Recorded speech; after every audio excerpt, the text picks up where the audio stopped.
आप तो अपने आप को आलिम कहते हो, हजरत मौलाना फजलाबाद, वो देखते हो जब मरियम साहब बैठी होती है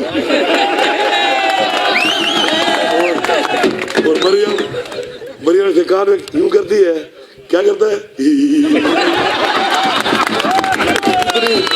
इतनी बाँछें खोल लेता है, इतनी खुशी से इनकी आप बाँछें देखो ऐसे खुल जाती है ऐसे।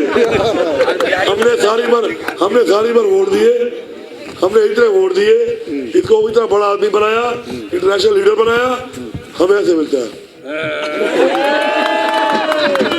ये इस्लाम है। चलो फिर मौलाना साहब, अगर इस्लाम है तुम्हारा ये, तो फिर हमारे लिए बराबर कर दो। मरियम नवाज तुम्हारे लिए हलाल है, हमारे लिए भी हलाल कर दो। हमारे लिए हलाल, मेरे लिए हलाल। ये तो जाती है, ये नहीं चलेगा, ये नहीं चलेगा।